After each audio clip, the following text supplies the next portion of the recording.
Fantastic. That's good news. The other bit of news is we found a pair of spectacles. These are reading glasses. Someone who's left behind a pair of reading glasses, please get in touch with us. They're brown in color.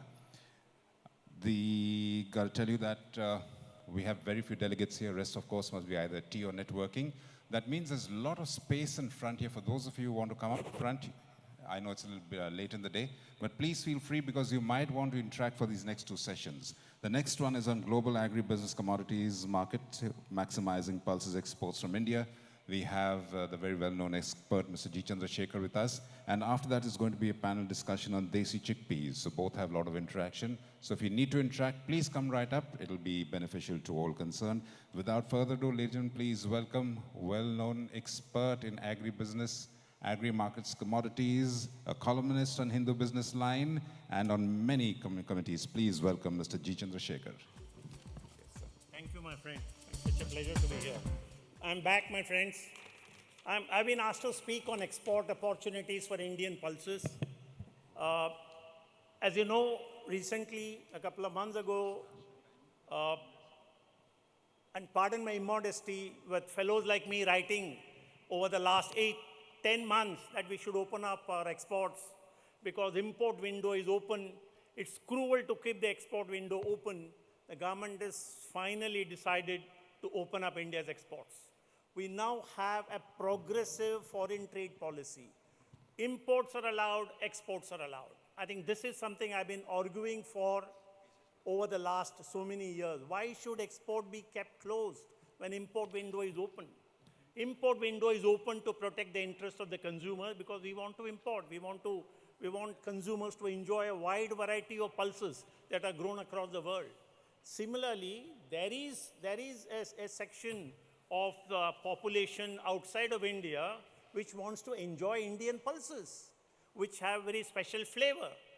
And therefore, with a big rebound in production in India and with prices actually collapsing, policymakers woke up and they have now allowed export. Therefore, export and import window both are open, and I see this as a very progressive foreign trade policy that any country should have.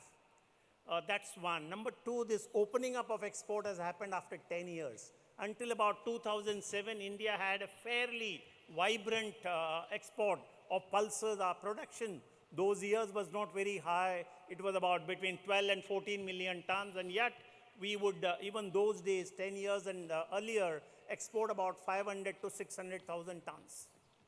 And after the ban on export, except for Kabuli chickpea, of course, after the general ban on export, we have lost our export markets, and it's going to be rather difficult to recultivate, rebuild our export markets. And again, over the last few years, our Kabuli chickpea, which is quite popular in overseas markets, we've been exporting on an average 200,000 tons. And before 2007, when our exports were open, Indian masoor, Indian lentil used to be quite popular. And the popularity was particularly amongst large expatriate population of India, in the Middle East and those kinds of regions. But in 10 years, Indians have spread in a lot more countries, including, of course, in the United States and in Europe, quite apart from the Middle East, where we still have a fairly large expatriate population.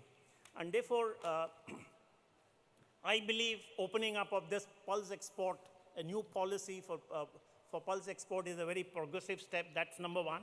The question now is, over the last 10 years, when we prohibited our export, except for Kabuli chickpea, so many new origins have come up.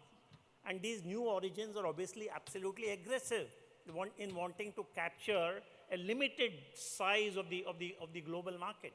And therefore, we in India have to now compete as aggressively as other origins to enter overseas markets.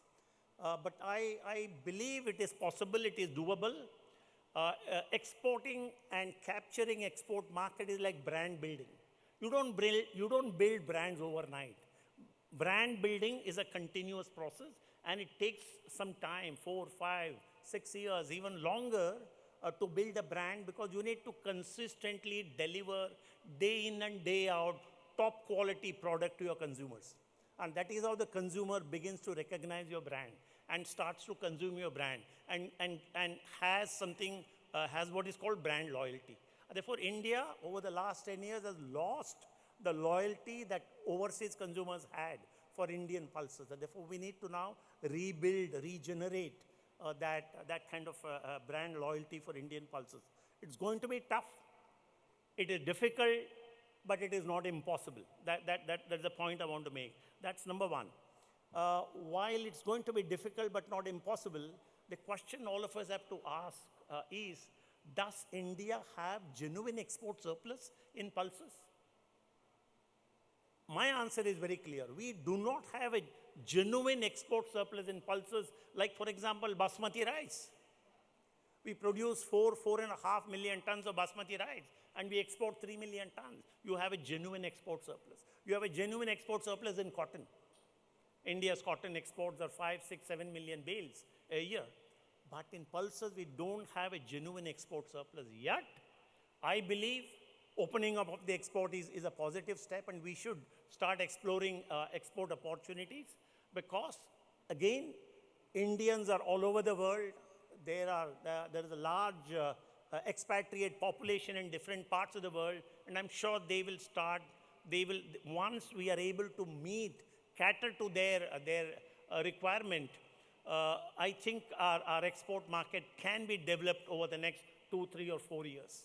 I think Indian cuisine all over the world is becoming more and more popular, and there is a new awareness about pulses across the world, thanks to International Year of Pulses in 2016, and the phenomenal work that Global Pulse Confederation did over the last 2 or 3 years. There is a new awareness. There is a new consciousness about the benefits of pulses, and therefore that's what India must actually take advantage of and must benefit from.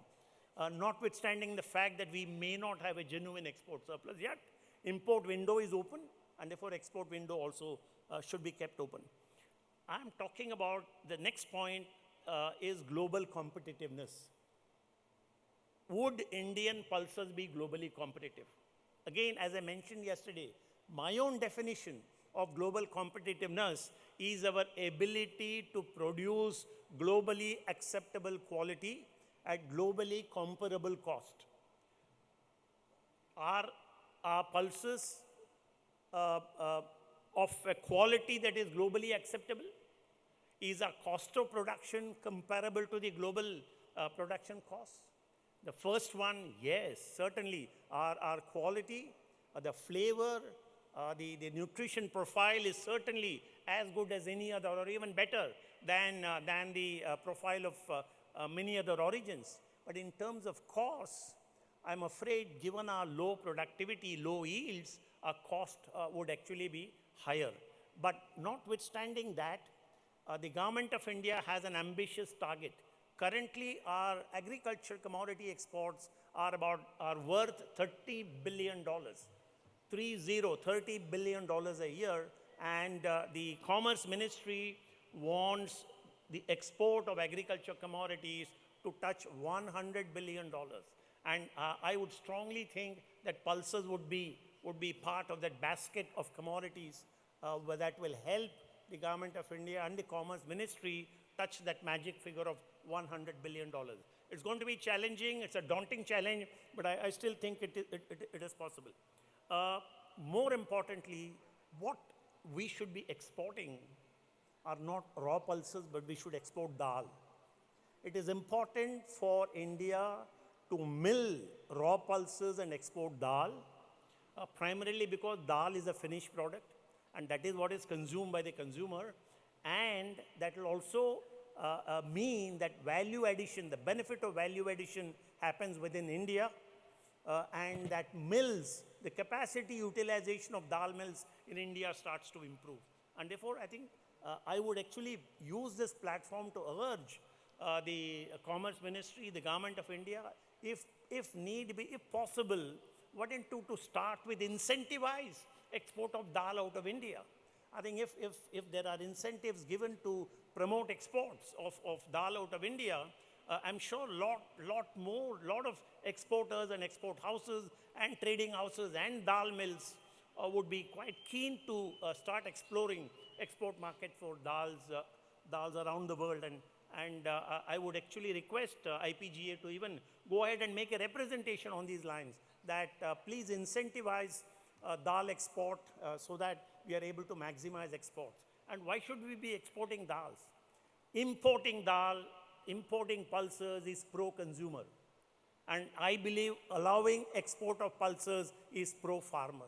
And today, the farmer is the focus of attention. And therefore, by promoting pulses export, we are actually going to be supporting domestic prices and in turn supporting growers of pulses.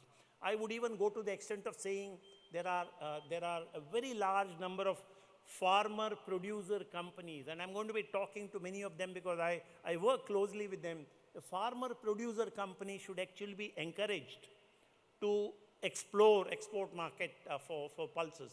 That will be one way of promoting exports. Finally, which countries, where do we, given the size of the market, the limited size of the world market for pulses, and given very aggressive marketing by major origins, which countries will India target? That's a big question.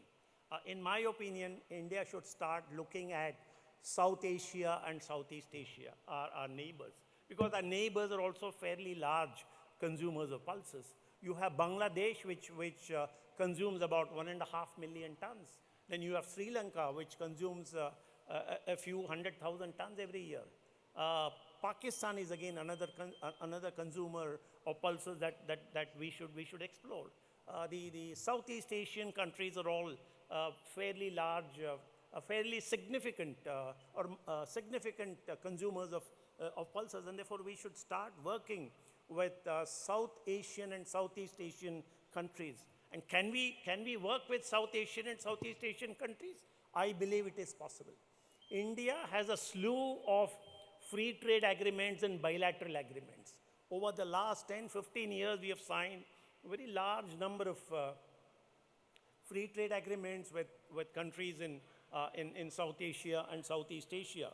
And therefore, it is for the Commerce Ministry to first start examining the bilateral agreements that we have signed, the FTAs that we have signed, and see which countries can possibly begin to absorb our pulses.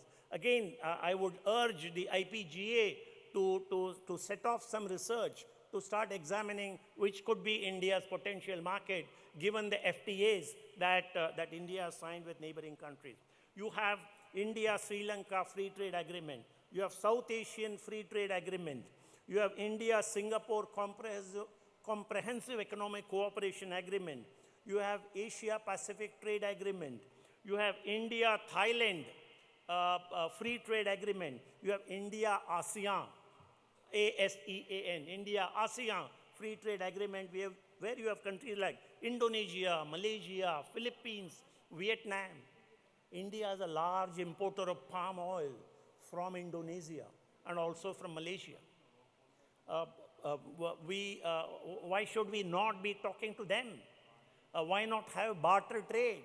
We will export, you take our pulses, we'll import palm oil from you. I think we need to start exploring those kind of possibilities. I think the focus at the moment for India to promote pulses export should be to look at South Asia and Southeast Asia.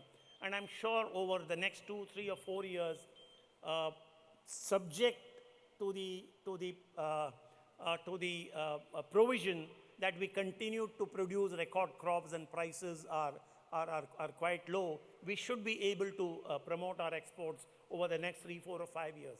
But at the moment, my own sense of the export possibility in terms of volume is that India should probably do between 500 and 600,000 tons. We already export about around 200,000 tons of Kabuli chickpea, and an additional quantity of another 300 or 400,000 tons of other pulses should not be difficult, in my opinion, given that You have geographically proximate markets in South Asia and Southeast Asia with whom you already have free trade agreement or bilateral trade agreement. Therefore, I think we need to work on a strategy, on a game plan to ensure that India's export policy takes off very robustly. We have no time to lose. We need to start working. In fact, the association should have actually started working, unless they have already started to work on promoting export market. But I would think the Commerce Ministry needs to work on an export strategy. The trade needs to work on an export strategy. Research which are the markets that will be able to absorb Indian pulses. See how best the FTAs and bilateral trade agreements can be leveraged to maximize India's export. Therefore, I think we should be in this for a long haul. Over a period of time, India's export will, I'm sure, improve. And my very strong pitch for the policymakers would be that don't disturb this export policy. Keep the export and import window both open. If you want to encourage or discourage import or export, use the tariff mechanism. Don't tinker with the trade policy, but use the tariff mechanism effectively to encourage or discourage import. I think with this, I will stop. Thank you very much. Good luck and God bless you all. Thank you, sir. Can you please wait? Hold on a minute. May I please request Mr. Savla to please step up on stage, present a memento very quickly.